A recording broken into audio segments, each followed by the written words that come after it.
Hey everybody, Quantum here, and in this video we are going to be taking a look at a deep dive of Ruby Sapphire. This deck is definitely a meta contender, and for the upcoming store championships, a lot of people might be considering this one as one of the decks to play.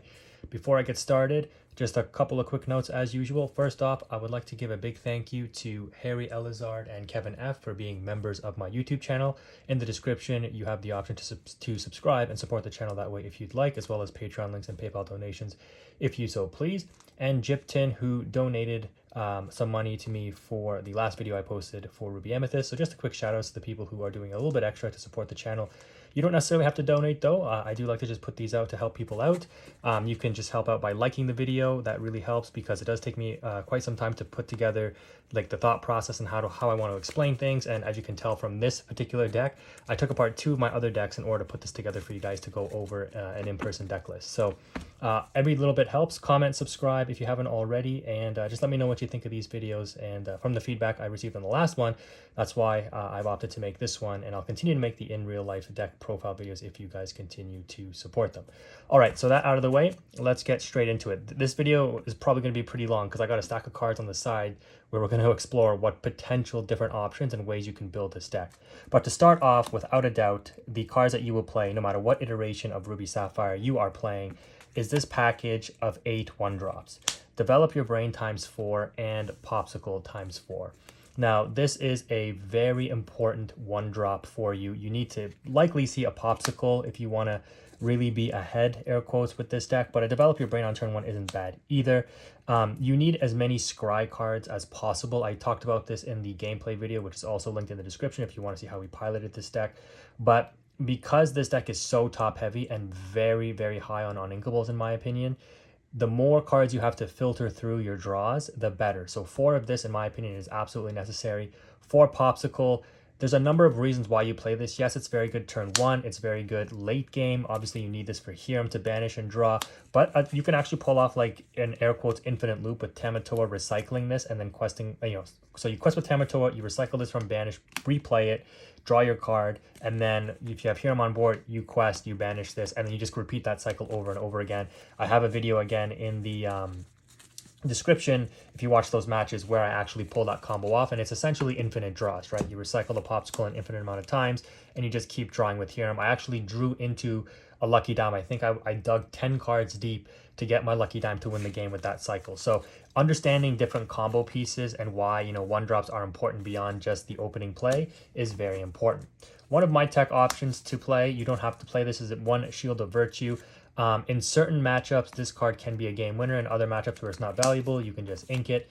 But being able to ready up your character, especially if you're in top deck mode, say like you want to ready up, let's get the 1 non-foil copy of Gaston out of there. But let's say, you only have Gaston on board, you're in top deck mode, your opponent's in top deck mode. Just having this setup, like I've won games off this before, and readying up the Gaston and putting your opponent on, you need to have some form of non-challenge removal to out this. Otherwise, I'm questing for 3 every turn and just readying it back up can actually win you a game. And so having threats like that, or having other options in certain matchups can be important. Again, it's just a one of, so do you always see this? Probably not, but I like to play certain tech options from now and then. Another card that's kind of a staple, it really hurts me to show 3 non-foil copies. I never really bothered to invest in foil copies of these, but it is what it is. Queen of Hearts. This card is pretty important, and you've seen me, if you watch my gameplay videos, use this to even just out 1-drops, because this deck, it's like I said, it's all about top end. You just want to stabilize the early game as much as possible. So you'll take negative trades early on in order to prevent your opponent from questing and getting too far ahead in the lore count, especially Amethyst builds where they have lots of non-questing sources of lore gain. This is why this deck suffered against Ruby Amethyst in set 2, is because in the top end, yes, you have all of your removal, but it doesn't matter if they have a goat in hand. You can't remove a goat with a Be Prepared or a Maleficent Dragon or a Lady Tremaine, etc. if it's in their hand and they're cycling it back and forth. They're just going to close the game out with the goat. So anything you can do to stabilize the early game is important, and the Queen of Hearts at 4 copies will help you do that. You mulligan kind of aggressively for that card if you are against aggro, or you kind of feel like you're going to go up against an aggro matchup. The ramp in this deck is super important as well. This is kind of the second key concept of this deck, because you're trying to get to your top end as quickly as possible. And so your other 2-drop card is going to be a 1 jump ahead. Yes, it is uninkable, but you want to see some form of ramp early on, whether it's this, or I guess we can start moving into the 3 drops or the Fishbone Quill. This is what you essentially need to see. I don't think this deck really has a place for the Mickeys. I think this is more of a Steel Sapphire card. I wouldn't really play these in Ruby Sapphire, but again, you can opt to. Having versatility of being able to ramp on turn 2 or turn 3 is important for this deck in particular, because unlike with Sapphire Steel, you don't have multiple draw engines, you don't have Beast Tragic Hero, you don't have a whole new world, you have Hiram. And so why one jump ahead synergizes well with this deck is because if you don't see a Fishbone Quill, but you have a one jump for turn 2, let's say, you can one jump, get the extra ink on turn 2, so that on turn 3, when you ink again, you can play your Hiram on turn 3, right? Sapphire Steel doesn't necessarily need that because, again, they have alternative ways of draw, and their main breakpoint, I'm calling it a breakpoint, but it's not really a breakpoint, but you guys should know what I mean, is the turn 5, right? They want to get a Cogsworth, they want to get a Beast Tragic Hero, they want to get something 5 cost out on turn 4 so that they can whole new world on turn 5 instead of whole new worlding on turn 6. With your deck, Ruby Sapphire, this is why the one jump ahead is more important, because getting that extra boost on turn 2 so that you can hear them on turn 3 is essentially the equivalent almost for this deck compared to Sapphire Steel. Now, again, Sapphire, speaking of Sapphire Steel, it's one of the only reasons why, well, I guess Ruby Amethyst as well, you're running copies of Judy Hopps. You can also opt to up this to 4 if you would like, putting in your 4th copy. There are some iterations where I do run 4. It, you know, early game, it's a 3 cost, 2/3 body that quests for 2, so similar to Benja, but being able to out opposing Lucky Dimes, Flutes in the Amber Steel Song match, Maui's Fishhooks or Spellbooks in the Ruby Amethyst match. This card, I think you have to play at least in 3. Again, the odds that you see this if you get your draw engine going is pretty high. So knowing when you need to see this, when you ink it, is very important. And again, it is inkable, right? So it's just further cards to help you stabilize early game, but also has good utility for the banish of the item. You never really banish your own items with that card, but I guess you technically could. Another tech option of mine is Maui's Fishhook. I think this is more or less played at 1 or 2 in most Ruby Sapphire builds. But the reason why you play this is essentially just for the ability to take out evasives.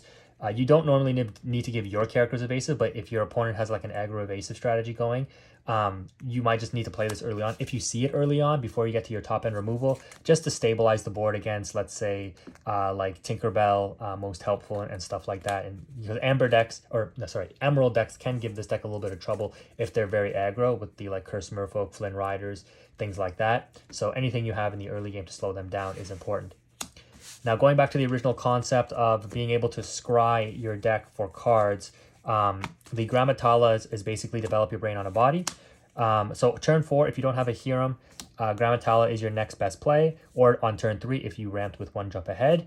Again, you just need to be able to filter through your deck as much as possible. Yes, it sucks sometimes putting like a Be Prepared on the bottom of your deck, but again, because you play so much top-end removal, you don't necessarily need to see every single piece. So sometimes opting for that lower cost card early on to help stabilize your board and putting the big removal piece on the bottom of your deck with the Develop Your Brain or Grammatala is totally acceptable, because you know you have so much draw and so much top-end that you're going to draw into your removal anyways if you don't already have it in hand. But for Grammatala is actually kind of relevant. Something that actually has come up that I didn't really consider is her being a 3/3 body is actually kind of relevant. You know, for a 4-cost 3/3 that's inkable isn't bad. Quest for 1 and has the scry 2, basically to put 1 in your hand. This card is actually pretty good. I don't think you necessarily need to play the big Grammatala, but this small one is definitely proven to be a very good inclusion for that reason. We go to 4 Hirams, no need to explain anything there. This is your draw engine of the deck. You need to see this card. You absolutely have to see this card. If you don't see this card, or it gets ripped, or it gets instantly outed, even if you've only like played it and draw 1 and you can't get another quest off to draw another, or draw 2, sorry, and then get another quest off to draw another 2 off an item, you're likely going to be hurting. So ideally, you want to have like you never really want to ink this card, to be honest. Like I say that, but there are instances where like you would ink it, but like if you ink this card, you must be in like a world of hurt, because even if you play 1 and you have another one in hand and you're like, oh, I guess I'll ink this one. Like if this one gets outed, you have no real draw engine, right? So you have to protect this card as best you can. As long as you keep your hand healthy, you should be good. What's nice about this deck and why it's so strong is because When you're facing up against other steel decks, which as we know is very popular in the format, and in my video outlining the gameplay, I talk about how this deck just dominates steel, except for maybe Steel Amethyst, where the aggro version of that can give this deck a little bit of trouble, but they have to, like, a lot of those steel decks rely on a whole new world. Like Sapphire Steel players will know, they'll probably just ink their whole new worlds with Fishbone Quill and just rely on Beast Tragic Hero and Hirams in order to draw, right? Because they have more versatile ways of drawing. But against Amber Steel Song and decks that really do rely on a whole new world, this is why this deck is so powerful. Because if they do whole new world you, it's like, great, now I definitely don't need my Hirams because you just gave me 7 fresh cards. Like, man, some of the matchups against Amber Steel Song is just, it's just insane how good this deck is against that deck. Like, because as soon as you get to like 6-7 ink and you start dropping like Lady Tremaines and Madame Medusas to out their threats and Maleficent Dragons and Be Prepared, they have like nothing to deal with you. Like they can't board wipe you. You take out all their characters. Like they have nothing to deal with your board. And I outlined that against an Emerald Steel deck that I played. They weren't even playing a whole new world, but like once I started dropping the top end stuff on them, they just couldn't do anything. Speaking of having important draw engines, in the same vein as Hiram, I'm opting to play 1 copy of Dinner Bell for that exact reason as well. Again, this is not normally played, and again, it is an uninkable. It is cost 4, and it does cost 2 to use, and it does cost you a character to banish when you want to draw.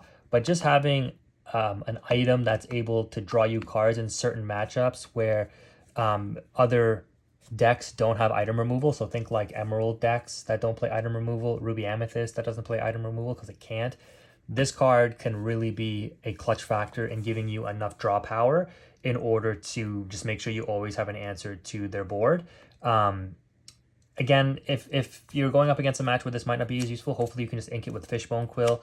It is a bit of a liability, I won't lie, but I think in testing it's proven to be like decent enough that it helps me overcome certain matchups where, like, you know, I don't have to only rely on my Hiram as my draw engine. But again, in the most competitive settings or like in a big tournament, maybe you don't play this, where there's, I don't want to say more variance, but like in a very concentrated meta, if you know what you're playing against, you can make a meta call on whether or not you want to play this. That's how important like every decision is in this deck, by the way, guys. Like these 1-ups that I talk about as like tech options, like the crappy thing about it is, like, because they're 1-ups, the odds that you see this is slim to like nil, really, right? Like you have to like draw into it. That's why I'm a big fan of like playing 4-ups, a very consistent deck. But again, like this, you can think of this as like a 4th Hiram almost, right? Like either I see this or I see this, right? It's just like a 5th copy of Hiram. It's an item. It's a little bit less efficient, obviously, or not a little, but a lot less efficient than Hiram. But at the same time, it is just another item for Hiram as well, if you want to look at it that way. Of course, you're getting into your top end now, and we have the 4 Mauis at 5 cost. Yeah, you have to play 4. And again, this combo is really well with Dinner Bell, right? Like you drop this, you throw it into something, you get 3 or 4 damage on it, you Dinner Bell it away. There was an instance where I could have done that, but I opted not to because I didn't want to deck out. I was actually at risk of decking out. But yeah, I could have drawn 3 off a Dinner Bell off this. And when you're at like 12, 13 ink, right, like towards the end game, like paying 2 for this doesn't really matter to draw 3 cards. That's pretty insane, right? But yeah, this is one of your key removal items. And if you ramped early on with Fishbone or with the 1 jump ahead, getting this out on turn 4 can really help you stabilize against certain mid-range and aggro decks. Before I move on to cover the rest of the top end, I do want to cover some other tech options. Now, there is a completely different way to play this deck. There are a couple ways. Some versions that have had success are versions that have opted to play the Montanui location, as well as the Heiheis, to move them into those locations and slow down aggro decks. This being a 2-cost inkable 3/2 body is actually pretty strong. And some people have opted to also play Stitch Little Rocket, a 3/1 rush character that costs 2 but is uninkable. This package is pretty good because, again, you can like play the Stitch, move it to the Montanui, because on turn 2 you likely play this, turn 3 you play this, and then pay the 1 to move it here, rush it into something, get it as ink. Like, it's really strong if you can get that. And it is only like a 2-card combo, air quotes, so, you know, it's not too unfathomable to see, especially if you're running like multiple copies of these. Or the Hey, same thing, right? You play it, you move it here, they lose a lore, then you like throw it into something. If this doesn't get outed, then you get it as ink. So there is a couple of like unique options that you could run with that package. I'm not a big fan of locations that are easily outable. So I opted not to run mine that way, but it is definitely a consideration and a strong version that you could run. Some people have asked me about how far I'll go. Being a 4-cost card, again, when you're getting up to the 4-cost, you want to start developing card draw, and you like this is just a better option to scry with than this, I think. This is a song, but on turn 4, are you going to hard cast this? Because, you're not going to develop a character. And this essentially does the same thing. Yes, this ramps you, but you likely have already ramped with what you needed with the Fishbone Quill or one jump ahead, that you're far enough ahead that you don't necessarily need the extra ramp here. And just being another uninkable in the deck, I think is just too much of a liability. There are a lot of times where I end up inking that Grammatala because I already have a Hiram, right? Whereas if you have this in Hiram, like, what are you going to ink? The Hiram? You can't, right? Because you want to play the Hiram and then sing this with it, like most likely. So, like in certain scenarios, let's say like you have a Maui on board that can't do anything and you're like, oh, I can sing this with it. Yes, that's really good.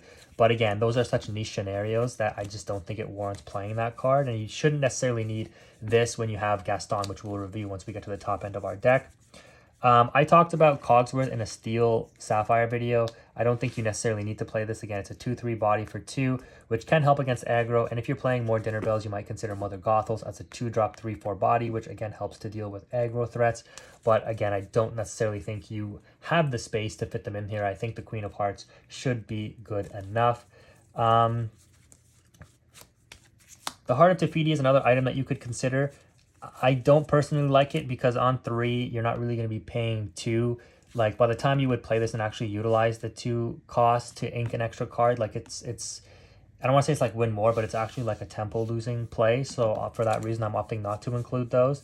McDuck Manners, I think in this version, again, you could opt to play it. It is inkable. It is nice, but I just think Lucky Dime offers you way more impact. And again, if you've watched my videos, you've seen me literally go from like 3 lore to 23. Like literally 20 lore in one turn, I think, more or less. Well, maybe not that much, but like 15 lore or whatever with like a Lucky Dime and a Tamatoa in one turn when I was way behind on the lore count and I just like instantly won the game in one turn. I just think it's higher impact than McDuck Manor. And given that, like, you play this because of the Ruby matchups where they Be Prepared you and you still have something on board so that you can continue to gain lore after a Be Prepared, where they can't, like, Be Prepared and out the location at the same time. But Lucky Dime does that same thing, right? You put a Lucky Dime on board, they absolutely have no way to interact with it against a, like, Ruby Amethyst deck. Whereas at least with this, next turn they can drop a Maui with a Fishhook and take it out next turn after a Be Prepared, right? So I think Lucky Dime is just better in that regard. I don't think you play Cogsworth in this build, and I don't think you play Hades at all in this build either. Bell, I don't think there's room for either. Again, out of 4 costs, I think you're just better off playing the Scry cards and like Grammatala and the Hiram. I think that's all you really need for the 4-drop, and the 1 Dinner Bell, of course. But those are some considerations you could make. Now we get to the bread and butter of the deck, why you play Ruby Sapphire. 4 Gastons, continuing to scry heavily. If your hand is bricked, all you need is really 1 Gaston to unbrick your hand, and then from there, you're off to the races. This card is an absolute tank. It doesn't get outed by Madame Medusa since it has 4 strength. It does get outed by Along Came Zeus, but if they have to waste a Zeus on this, you're not feeling too bad since, again, this card replaces itself when it hits the board. It is a good Lucky Dime target. It's good pressure if your opponent doesn't out it the turn that you play it, and you likely play this like 1 or 2 turns early thanks to ramping with the 1 jump ahead or the Fishbone Quill. So absolutely, I was considering playing 3, but I think you absolutely should be playing 4. So the 4 Grammatalas, the 4 Develop Your Brains, and the 4 Gaston are your like scry engines in this deck. Now for your removal engine, I'm opting for 2 Lady Tremaine and 2 Madame Medusa in the 6-drop slot. This is where we really start to hit the uninkable like numbers in terms of it getting really up there, and why this deck can be a little bit of a liability if you brick really early on with like your mulligan drawing into a lot of these uninkables. But again, if you see these later on in the game, anything past like turn 5 or 6, if you start seeing these, you're in a really good spot. And that's why this deck can feel like almost unbeatable at times when you do get that nice curve. But that is the risk you play with Ruby Sapphire. You can lose to aggro, and if you do brick, like sometimes the deck just feels like it doesn't do anything and you just get run over. But again, when you get to that top end, and if you've established not bricking basically, which is why those scrying cards are so important, there's almost no deck in the format that really competes with this right now, in my opinion. Maybe Ruby Amethyst still to a certain extent, but as we look at our 7 cost items in this 1 Scar and the double Lucky Dime, this is what has flipped this matchup on its head, the Ruby Amethyst matchup, that is, because once you put down this Lucky Dime, you're paying 2 to basically gain 2 to up to like 7 lore. I think I gained off a Tamatoa once, and it's virtually unstoppable, because again, Ruby Amethyst has no way to deal with items in the current state of Lorcana. So you scry heavily for this card towards the mid and end game. You establish this, and then every turn, if you play a Gaston, you Lucky Diamond, gain 3 lore. Even if they out this with like I don't know, Maleficent Dragon or Be Prepared or something, it's like, whatever, it got me 3 lore already. And if they don't out it, guess what? Next turn, Quest and Lucky Dime. That's 6 lore plus the 3 it got me the turn I played this, most likely. Because if you play this on 6, you ink. If you play this on turn 6, you ink. You play this on turn 7, I guess you wouldn't be able to pay the cost, but right away. But then the next turn, you have 8 ink, you pay this, you gain a lore, you quest with this, that's 6 lore, and if it doesn't get answered, you're basically just winning the game at that point. But again, notice how uninkable all of these, literally every single one is uninkable, so keep that in mind. There are times where, you have this in your opening hand and you have to ink it with the Fishbone Quill, like just knowing that you hope to draw into the second one later on, because that's how fragile the game is, early game with Ruby Sapphire. But let me tell you, once you get like popping off with this deck, it's almost unstoppable. Speaking of further uninkables, you got your 4 Be Prepared. This card is very critical in any Ruby deck that plays the top end. You need to see 1 to 2 copies of this every game, otherwise you likely lose, because this is how you stabilize. Is there 3? Maybe I would just say there are 2 right now. There are 2 tempo setting cards in the game. There's probably more, but there's 2 critical ones that really stand out.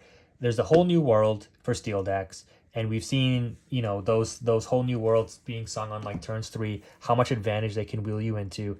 And then there's Be Prepared, which usually come out on, well, in this case you can come out on like turn 6 or turn 7, but like you have to see this is your tempo resetting card, akin to what steel decks do with a Whole New World in order to wheel themselves into advantage. This is the card that resets your board state and outs all of that board development that your opponent did. And then from there, like we just reviewed with your top end stuff, you're just dominating the board with top end, and you're, again, wiping out your opponent's board and then starting to develop, high power, high questing, high removal characters. Your opponent is likely just, there's nothing they can do, right? Like they just lose the game at that point. So again, drawing this at the right time later on in the game can be very critical. Early game, you ink this. There have been times where I literally inked 3 of these off of a Fishbone Quill because like my top end was just too powerful for them to deal with anyways. But you just want to always have the insurance of being able to cast this. And then to close out the deck, I'm opting for 4 Tamatoas and 4 Maleficent Dragons. Now, again, I would never play my foil Maleficent Dragon, so if I ever sell my collection one day, this card is unplayed technically. I do have a non-foil one that I would use in place of this. But anyways, the Maleficent Dragon and the Tamatoas, I think they're probably some of your best cards in the deck, because this card just single-handedly beats steel. Like, they can't even Zeus this. This can be Zeus, but, this goes 2 for 1 at least. This card, like I've already explained it facilitates so much for the deck. I've been, like, ripped with Bare Necessities, and they ripped, like, my second Lucky Dime after wheeling away the first one. And, like, I ended up, like, questing, get this back, play it.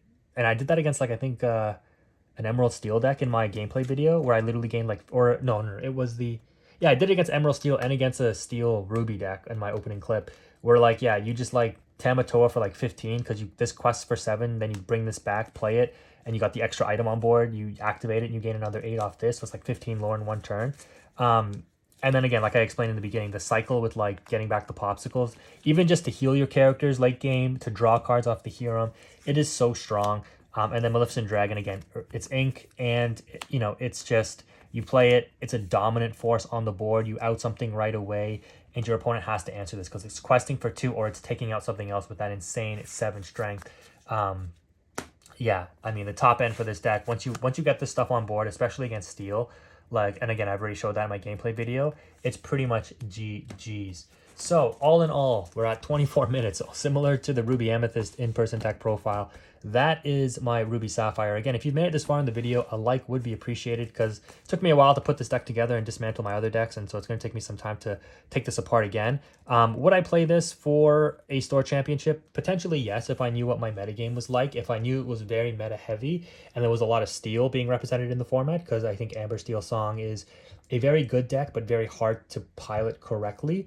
Same with Sapphire Steel. I think this deck is a perfect answer to that. But if you're expecting some rogue, if you're expecting some aggro, I think this deck does have some liability. If you're expecting a lot of Ruby Amethyst, this deck is kind of hit or miss on whether or not you hit that good development in order to get your lucky dime. And so for that random variance factor, this may not be the best option. It is a very powerful deck. And it's proven to have results in tournaments, but I don't think it's really won anything major, and that's probably for that exact reason, in that the variance on this deck can be a little hit or miss. But let me tell you, it does feel good to dominate anything steel basically with this deck, because that's what it does. But yeah, that's going to go ahead and wrap up the video, guys. Again, if you made it this far, a like would be appreciated, and a comment on letting me know what you think. Thank you again for watching. Quantum is out.